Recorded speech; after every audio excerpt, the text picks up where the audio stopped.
बिस्मिल्लाहिर्रहमानिर्रहीम। अस्सलामुअलैकुम my dear students. इस वीडियो में हम क्लास 12 फिज़िक्स न्यू बुक के चैप्टर नंबर 14 जिसका नेम सिंपल हार्मोनिक मोशन है, इसके टॉपिक नंबर 14.2 एंड 3 को समझेंगे। स्टूडेंट्स, इन टॉपिक्स में हम सिंपल हार्मोनिक मोशन को डिफ़ाइन करेंगे और इसकी example mass attached to an elastic spring की मोशन को सिंपल हार्मोनिक मोशन प्रूव करेंगे। और ये टॉपिक आपके बोर्ड एग्ज़ाम में एज अ लॉन्ग क्वेश्चन के पॉइंट ऑफ व्यू से वेरी इम्पोर्टेंट है। अब मैं आपको पहले बता दूं कि लॉन्ग क्वेश्चन की स्टेटमेंट पेपर में कैसे आएगी। तो सिंपल आपकी टेक्स्ट बुक में चैप्टर नंबर 14 की एक्सरसाइज में जो कॉम्प्रिहेंसिव क्वेश्चंस मौजूद हैं, अगर आप उसका क्वेश्चन नंबर 1 पढ़ें जो आपको शो हो रहा है, इसमें लिखा है कि show that motion of mass attached with a spring execute simple harmonic motion also derive an expression for its time period and frequency. यानी कि आप मास स्प्रिंग सिस्टम की मोशन को सिंपल हार्मोनिक मोशन प्रूव करें और फिर इसके टाइम पीरियड और फ्रीक्वेंसी का फॉर्मूला भी ड्राइव करें। अब अगर ये लॉन्ग क्वेश्चन पेपर में आ जाए तो उसको अटैम्प्ट किस तरीके से करना है, इस बारे में आपको परेशान होने की ज़रूरत नहीं है, क्योंकि ये टॉपिक या ये लॉन्ग क्वेश्चन मैं आपको वाइट बोर्ड पर बिल्कुल वैसे सॉल्व करवाऊंगा, मैथमेटिकल स्टेप्स वैसे करवाऊंगा, उतनी ही थ्योरी लिखवाऊंगा जिस तरीके से आपने इसे बोर्ड एग्ज़ाम में सॉल्व करके फुल मार्क्स लेने हैं।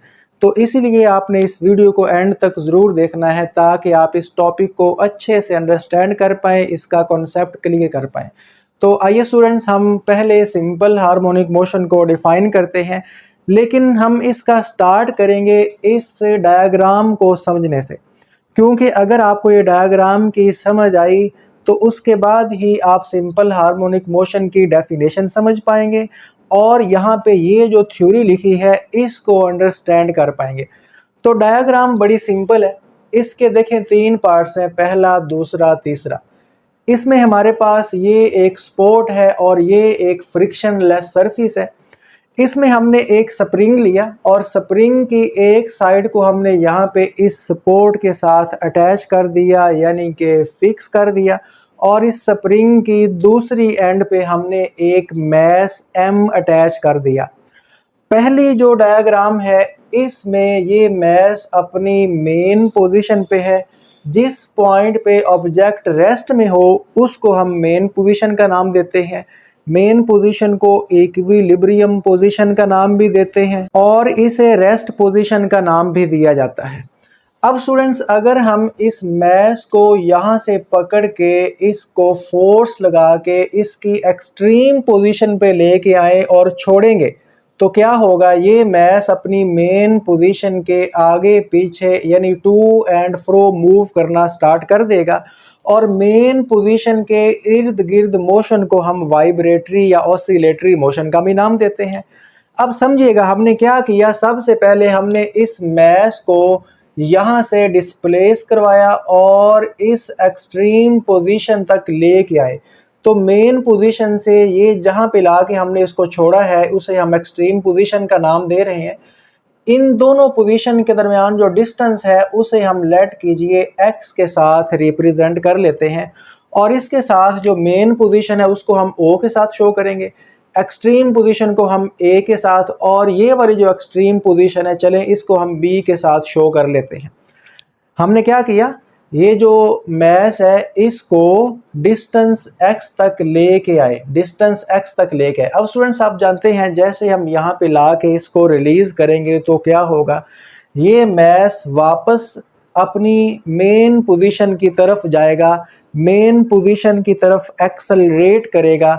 यानी देखिएगा जैसे इसको छोड़ेंगे ये इस तरफ जाएगा, तो इसका एक्सेलरेशन किस तरफ है, टुवर्ड्स मेन पोजीशन। एक्सेलरेशन का क्या मतलब होता है, वेलोसिटी में चेंज या बॉडी का मूव करना। तो जैसे ही हम इसको यहाँ पे ला के छोड़ेंगे इसकी वेलोसिटी किस तरफ चेंज होगी, ये किस तरफ मूव करेगा, ये एक्सेलरेट किस तरफ करेगा, टुवर्ड्स मेन पोजीशन। तो सिंपल हार्मोनिक मोशन किसे कहते हैं, ऐसी मोशन जिसमें एक्सेलरेशन और डिस्प्लेसमेंट आपस में डायरेक्टली प्रोपोर्शनल हो। स्टूडेंट्स, डायरेक्टली प्रोपोर्शनल उसे कहते हैं कि अगर एक चीज़ को इंक्रीज करेंगे तो दूसरी क्वांटिटी भी इंक्रीज होगी। आप जानते हैं अगर मैं डिस्टेंस जितना ज़्यादा रखवाऊंगा, जितना ज़्यादा दूर ले जाकर छोड़ूंगा, उतना ये ज़्यादा एक्सेलरेट करेगा, इसकी वेलोसिटी ज़्यादा चेंज होगी, ये फास्ट मूव करेगा। और अगर इसको मैं यहाँ से नज़दीक ला के छोड़ दूँ तो फिर इसकी वेलोसिटी भी कम चेंज होगी, यानी इसका एक्सेलरेशन भी कम होगा, ये स्लो मूव करेगा। तो यानी कि एक्स और ए, एक्सेलरेशन और डिस्प्लेसमेंट आपस में डायरेक्टली प्रोपोर्शनल है। जितना दूर ले जाके छोड़ेंगे उतना इसमें एक्सेलरेशन ज़्यादा होगा, ये फास्ट मूव करेगा। और दोनों की डायरेक्शन भी ऑपोजिट है। हमने इसको डिस्प्लेसमेंट किस तरफ करवाया, टुवर्ड्स राइट। ये एक्सेलरेट किस तरफ कर रहा है, टुवर्ड्स लेफ्ट। ऑपोजिट हो गए ना। तो ऐसी मोशन जिसमें एक्सेलरेशन और डिस्प्लेसमेंट आपस में डायरेक्टली प्रोपोर्शनल भी हो और इनकी डायरेक्शन आपस में ऑपोजिट हो, तो ऐसी मोशन को हम सिंपल हार्मोनिक मोशन कहते हैं। देखिएगा, यही इसकी डेफिनेशन है। अब हम डेफिनेशन पढ़ते हैं।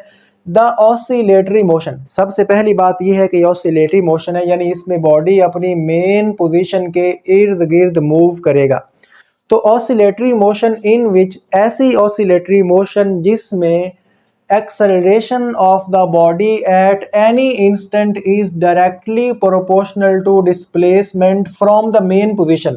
acceleration जो है वो हमेशा किसी भी लम्हे पे डिस्प्लेसमेंट के क्या हो, डायरेक्टली प्रोपोर्शनल हो and directed opposite to displacement, और एक्सेलरेशन डिस्प्लेसमेंट के ऑपोजिट डायरेक्शन में भी हो। यानी कि जो एक्सेलरेशन है टुवर्ड्स मेन पोजीशन, देखें एक्सेलरेशन किस तरफ रहेगा, हमेशा मेन पोजीशन। लेट करें अगर बॉडी इस तरफ जाएगा तो एक्सेलरेशन फिर मेन पोजीशन की तरफ, यानी ये वापस इस एक्सेलरेट ही करेगा। तो एक्सेलरेशन और डिस्प्लेसमेंट डायरेक्टली प्रोपोर्शनल भी हैं और ऑपोजिट डायरेक्शन में भी है, मुखालिफ सिमत में भी है। तो ऐसी मोशन जिसमें ये दोनों चीज़ें हों, एक्सेलरेशन और डिस्प्लेसमेंट डायरेक्टली प्रोपोर्शनल हो और दोनों की डायरेक्शन ऑपोजिट हो, यानी एक्सेलरेशन जो है वो टुवर्ड्स द मेन पोजीशन, देखिए ये मेन पोजीशन है और एक्सेलरेशन की डायरेक्शन किस तरफ हमने बनाई है, मेन पोजीशन की तरफ। तो ऐसी मोशन को हम कहते हैं is called simple harmonic motion. तो ये सिंपल हार्मोनिक मोशन की डेफिनेशन है। उम्मीद करता हूँ आपको समझ आ गई होगी।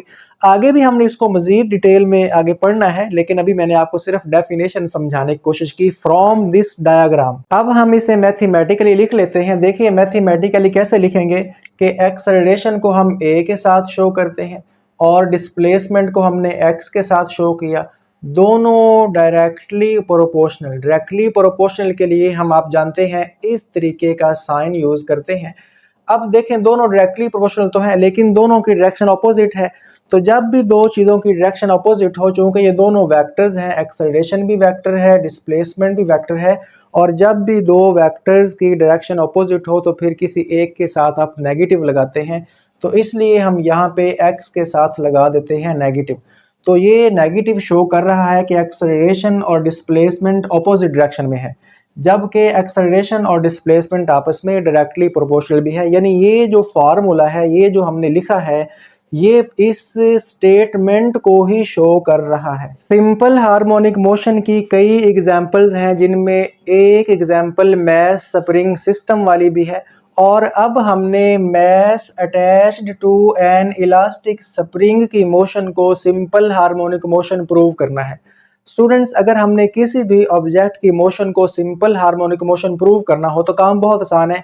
हमें उस ऑब्जेक्ट के लिए इस इक्वेशन को, इस फार्मूला को लेके आना है। चूंकि ये फार्मूला सिंपल हार्मोनिक मोशन की डेफिनेशन को शो करता है, तो हमें क्या करना है, mass attach to an elastic spring की मैथ को सॉल्व करते हुए इस फार्मूला को ड्राइव करना है। जब ये फार्मूला आ जाएगा तो हम वहाँ पे लिख देंगे कि hence motion of mass spring system is simple harmonic motion. अब इसके लिए ये थ्योरी है, थ्योरी यही जो मैं आपको यहाँ पे डायग्राम समझा चुका हूँ, पढ़ने लगा हूँ। Consider a body of mass m attached with the horizontal spring. हमारे पास एक बॉडी जिसका मैस m है, ये हॉरिजॉन्टल मैस स्प्रिंग सिस्टम के साथ अटैच है, ऑफ स्प्रिंग कांस्टेंट के, लाइंग ऑन स्मूथ सरफेस। और ये जो स्प्रिंग है इसका कुछ ना कुछ स्प्रिंग कांस्टेंट की वैल्यू भी है। स्प्रिंग कांस्टेंट की वैल्यू हमें ये बताती है कि स्प्रिंग कितना सॉफ्ट या कितना हार्ड है। अगर स्प्रिंग कांस्टेंट की वैल्यू कम होगी तो वो स्प्रिंग सॉफ्ट होगा, और अगर स्प्रिंग कांस्टेंट की वैल्यू हाई होगी तो वो स्प्रिंग हार्ड होगा। और ये मैश किस पे पड़ा है? ऑन अ स्मूथ सरफेस, एक ये स्मूथ सरफेस पे पड़ा है। अच्छा जी, initially the body is at rest, पहले ये बॉडी रेस्ट में था अपनी मेन पोजीशन पे, is at rest at position O called mean position. और ये बॉडी रेस्ट में था किस पोजीशन पे? ओ पोजीशन पे, हमने यहाँ पे शो भी किया और इस ओ को हम मेन पोजीशन का नाम दिया। इसके बाद now we apply some force F on the body. अब हमने क्या किया?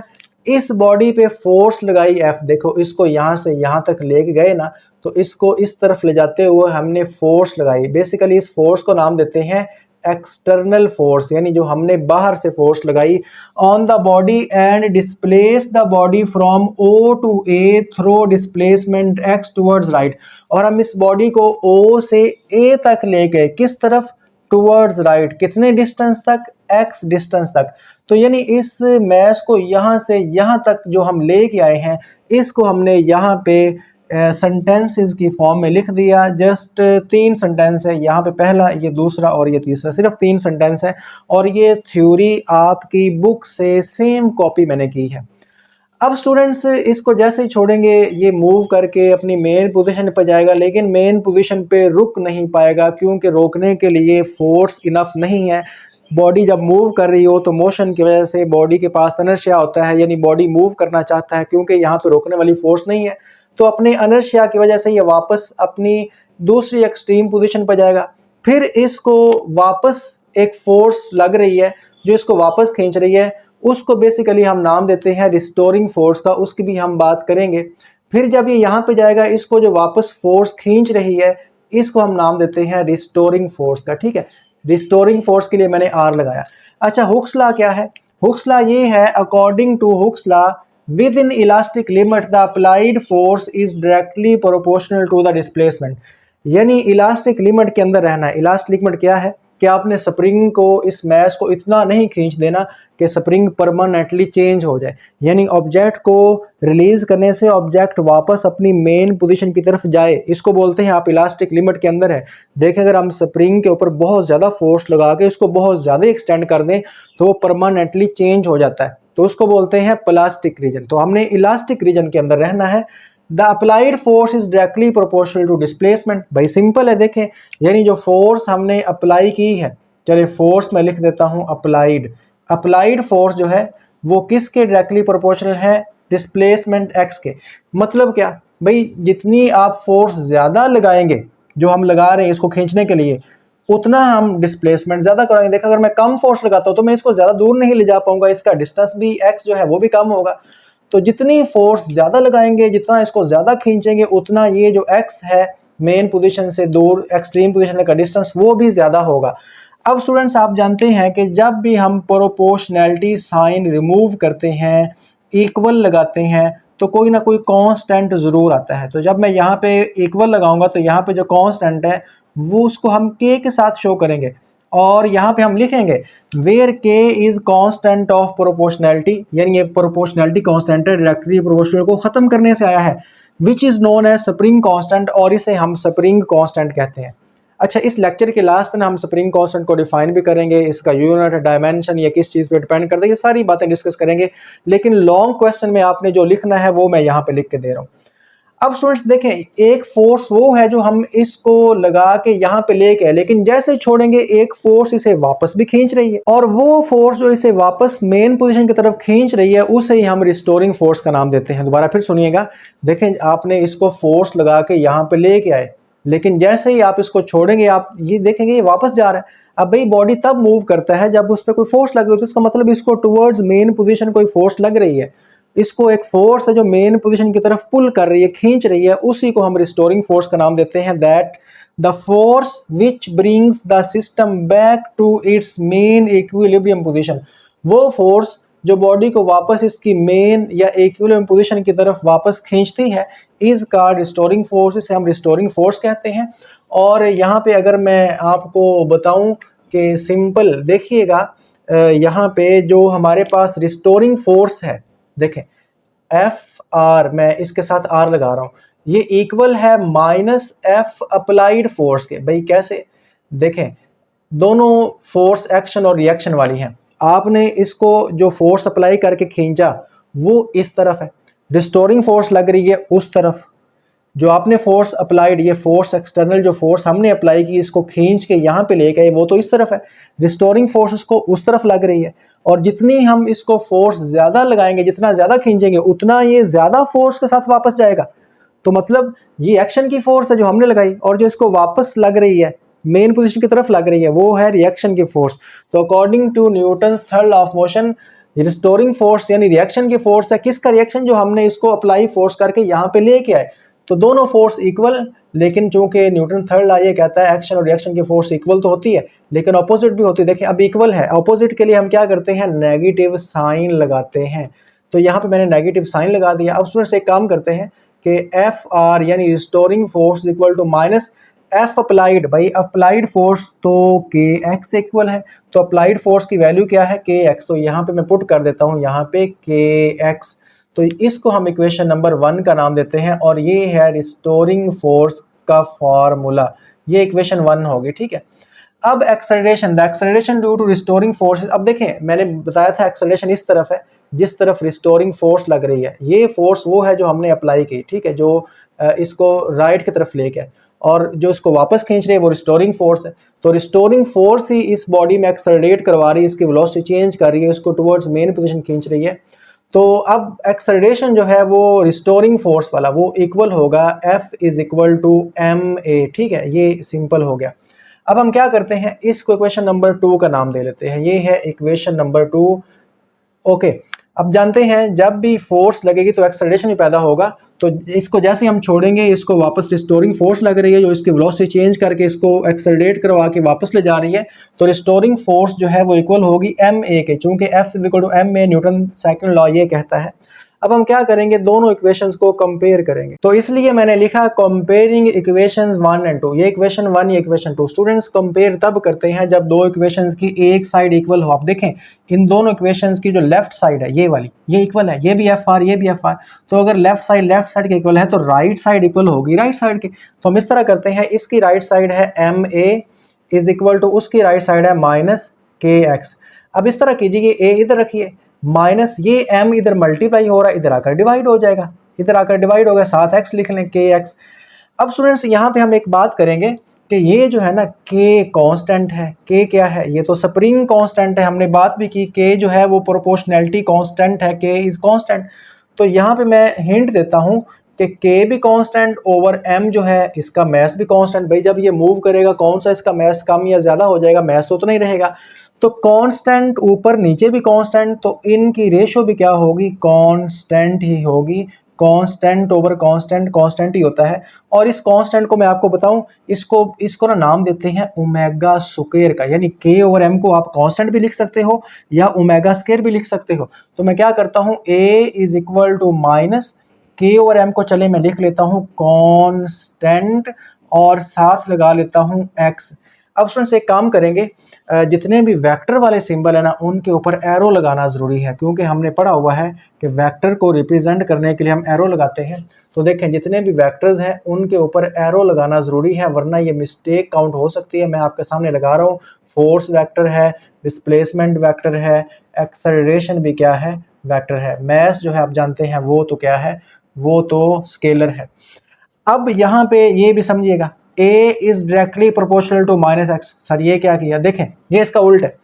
अगर हम प्रोपोर्शनैलिटी साइन हटा के इक्वल लगाएं तो कांस्टेंट आता है। अगर इक्वल लगाएं तो कांस्टेंट आता है, तो अगर इक्वल हटा के प्रोपोर्शनैलिटी लगाएंगे, उल्ट करेंगे तो फिर कांस्टेंट चला जाएगा। दोबारा फिर अगर हम प्रोपोर्शनैलिटी साइन खत्म करके इक्वल लगाएं तो कांस्टेंट आया, यहाँ पे उल्ट गए। इसका उल्ट देखें, अगर वापस जाएंगे इक्वल खत्म करके डायरेक्टली क्वेश्चन लगाएंगे तो कांस्टेंट चला जाएगा। इक्वल खत्म करके प्रोपोर्शनैलिटी साइन लगाएंगे तो ये कांस्टेंट चला गया। तो क्या आया? a is directly proportional to minus x. ये देखें, तो ये इक्वेशन क्या शो कर रही है भाई? ये इक्वेशन तो सिंपल हार्मोनिक मोशन की इक्वेशन है। तो लिखें this equation shows that acceleration is directly proportional to displacement.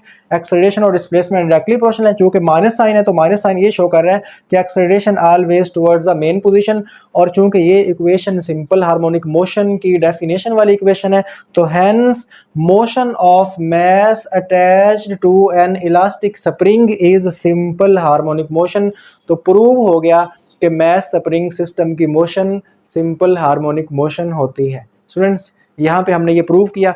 अब उसने कहा है कि अब आप ना इसका टाइम पीरियड और फ्रीक्वेंसी का फॉर्मूला भी ड्राइव करो। अब मैं क्या करूँगा, इसे भी रेज कर दूंगा, इसे भी रेज कर दूंगा, और हम यहाँ पे टाइम पीरियड और फ्रीक्वेंसी का फॉर्मूला फाइंड करेंगे, लेकिन उसके लिए हमें इसकी जरूरत पड़ेगी। देखिए ये क्या है, के ओवर एम किस इक्वल है, ओमेगा स्क्वायर। ये याद रखिए के ओवर एम। चले मैं इतना लिखा रहने देता हूँ, इतना मैं लिखा रहने देता हूँ। इससे पहले पहले वाला सारा मैं रेज कर देता हूँ, और नेक्स्ट व्हाइट बोर्ड पे हम टाइम पीरियड और फ्रीक्वेंसी का फॉर्मूला ड्राइव करेंगे। टाइम पीरियड का फॉर्मूला ड्राइव करते हैं तो हमें टाइम पीरियड की सबसे पहले हेडिंग देनी है और फिर उसका एक सेंटेंस में डेफिनेशन लिखनी है। स्टूडेंट्स आप जानते हैं एक वाइब्रेशन कंप्लीट होने में जो ऑब्जेक्ट को टाइम लगता है उसे हम टाइम पीरियड कहते हैं। अब वाइब्रेशन क्या होती है, टाइम पीरियड किसे कहते हैं, और टाइम पीरियड का जो फार्मूला है t is equal to 2 pi over omega, ये कहाँ से आया, इसको समझने के लिए आपको इससे जो प्रीवियस वीडियो है वो समझनी पड़ेगी, जिसमें मैंने vibration, time period, frequency, amplitude, ये सारी जो टर्म्स हैं जो इस चैप्टर में बार बार यूज़ होनी है वो मैंने अच्छे से डिटेल में समझाई हैं। तो इससे जो प्रीवियस वीडियो है ना, अगर आप वो देखेंगे तो आपको टाइम पीरियड की डेफिनेशन भी समझने को मिल जाएगी, और ये फार्मूला कैसे आया ये भी आपको वहीं पे सीखने को मिलेगा, और यहाँ पे मैंने इसे डायरेक्ट यूज़ कर लिया। अब स्टूडेंट्स टाइम पीरियड का फार्मूला तो मैं लिख चुका हूँ, यहाँ पे हम हिंट देंगे कि हमारे पास जो ओमेगा है वो इक्वल है के ओवर एम का स्क्वायर रूट। सर कैसे आया, ये देखें, के ओवर एम क्या था, ओमेगा स्क्वायर, के ओवर एम किसके इक्वल, ओमेगा स्क्वायर। तो अगर मैं दोनों तरफ अंडर रूट ले लूँ, उस तरफ अंडर रूट कट जाएगा ओमेगा और इस तरफ अंडर रूट आ जाएगा के ओवर एम, तो यानी कि के ओवर एम का स्क्वायर रूट ओमेगा होता है। तो यहाँ पे हम क्या करते हैं, इसकी वैल्यू पुट करते हैं। देखिएगा 2 पाई मैंने वैसे लिख लिया, ओवर ओमेगा की वैल्यू क्या है, के ओवर एम। अब स्टूडेंट्स यहाँ पे मैं एक काम करने लगा हूँ जिसको आपने समझना है, आपने वैसे मैथ पढ़ रखी है, आपको समझ आ जाएगा। 2 पाई मैंने वैसे लिख लिया। देखो ये जो है ना बटा, अगर इसको आपने ज़रब बनाना हो तो फिर आप क्या करते हैं, ये जो नीचे वाली रकम है इसको उल्ट कर देते हैं, के और एम को आप क्या कर दें, एम ओवर के लिख दें। ठीक है, तो ये लीजिए हमारे पास time period of mass spring system का फार्मूला आ गया, और इस फार्मूला को हम न्यूमेरिकल्स में यूज़ करेंगे। आइए स्टूडेंट्स फ्रीक्वेंसी का फार्मूला ड्राइव करते हैं। फ्रीक्वेंसी क्या होती है, the reciprocal of time period is called frequency. Time period का उल्ट फ्रीक्वेंसी होती है, ये डेफिनेशन लिख ली। मैथमेटिकली फ्रीक्वेंसी क्या होगी, 1 ओवर टी। अब इसमें टी की वैल्यू पुट कर दें। ठीक है, पुटिंग, इसमें आप पुट करेंगे वैल्यू ऑफ टी। अब स्टूडेंट्स टी की वैल्यू भी कहाँ से आएगी, तो देखिए अभी हमने ये टी की वैल्यू फाइंड की ना, तो F is equal to 1 over T. अब टी क्या है, टी है 2 pi square root of M over K. अब इसको लिख लीजिए, इस तरह करते हैं, ये 1 ओवर 2 पाई सेपरेट लिख लेते हैं, 1 ओवर 2 पाई, और इसको मैं चाहता हूं इसका मैं बटा ना लिखूं, तो इसको मैंने ऊपर ले जाना पड़ेगा, और ये क्या हो जाएगा, आपको मैंने बताया कि इसको रिवर्स कर देंगे, यानी के ओवर एम कर देंगे। ठीक है, बटे को जब खत्म करना होता है नीचे वाली अगर रकम हो तो उसको इस तरह उल्ट कर देते हैं। जिस तरह देखें मैंने 2 पाई वैसे लिख लिया, बटा खत्म किया, तो बटे को खत्म करने से ये जो रकम है इसको मुझे उल्ट करके लिखना पड़ता है। तो ये लीजिए, ये फ्रीक्वेंसी का फॉर्मूला ड्राइव हो गया। तो हमने लॉन्ग क्वेश्चन यहाँ तक कंप्लीट कर लिया। ये आपके एक्सरसाइज का कॉम्प्रिहेंसिव क्वेश्चन नंबर 1 था, जिसमें हमने मास स्प्रिंग सिस्टम की मोशन को सिंपल हार्मोनिक मोशन प्रूव करना था, वो यहाँ तक किया। और उसके बाद उसने बोला कि मास स्प्रिंग सिस्टम के लिए टाइम पीरियड और फ्रीक्वेंसी का फॉर्मूला ड्राइव करे, तो हमने कर दिया। लॉन्ग क्वेश्चन आपका कंप्लीट हो गया है। अब ये थोड़ा सा जो एक्स्ट्रा काम है वो मैं आपको करवा रहा हूँ, स्प्रिंग कांस्टेंट के बारे में हम डिस्कस करेंगे। स्टूडेंट्स हम पढ़ के आए हैं कि F इज इक्वल टू के एक्स, मैंने आपको बोला था ये फार्मूला है। ठीक है, स्प्रिंग कांस्टेंट। तो यहाँ पे अगर आप देखें तो K क्या होगा, F ओवर एक्स हो जाएगा, है ना। K, ये x उधर जाकर क्या हो जाएगा, डिवाइड, तो K is equal to F over X. तो K हमारे पास आएगा F ओवर एक्स। अब x क्या है, ये एक्सटेंशन है। एक्सटेंशन यानी आप स्प्रिंग को कितनी दूर एक्सटेंड करके छोड़ते हो, ये एक्सटेंशन है। तो फोर्स पर यूनिट एक्सटेंशन, फोर्स जिस तरह आप लिखते हो ना, प्रेशर क्या होता है F/A, तो क्या पढ़ते हो फोर्स पर unit area is called pressure. तो ये होगा फोर्स पर unit extension is called K, और K क्या है स्प्रिंग कांस्टेंट है। तो सिंपल इस तरीके से आप इसको लिख सकते हो। अब मैं आपको और एग्जांपल देता हूँ। डेंसिटी क्या होती है M/V, तो क्या पढ़ते हो मैस पर यूनिट वॉल्यूम, तो ये फोर्स पर यूनिट एक्सटेंशन है। क्योंकि ये फोर्स है, एक्स एक्सटेंशन है, तो नाम तो ये वाले लेने हैं ना। इज कॉल्ड स्प्रिंग कांस्टेंट, जैसे मैस पर unit volume is called density, तो फोर्स पर unit extension is called spring constant. ये इसकी डेफिनेशन।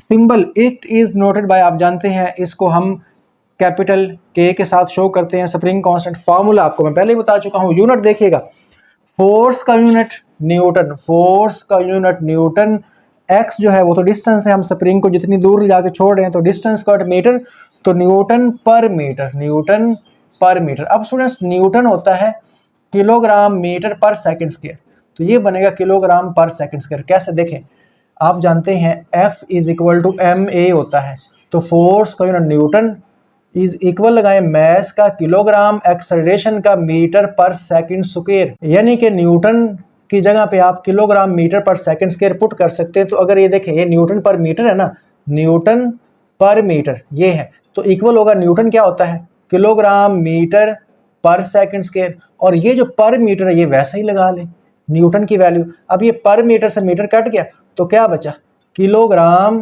पर सेकंड स्क्वायर। तो हमारे पास यूनिट क्या आया न्यूटन पर मीटर या किलोग्राम पर सेकंड स्क्वायर इसका यूनिट होता है। और कैसे आता है वो मैंने आपको यहाँ पे समझा लिया। नहीं समझा तो वीडियो को थोड़ा सा पीछे करके दोबारा देख लें, समझ आ जाएगा। डायमेंशन, भाई डायमेंशन को हमेशा स्क्वायर ब्रैकेट में लिखते हैं, ये याद रखिएगा।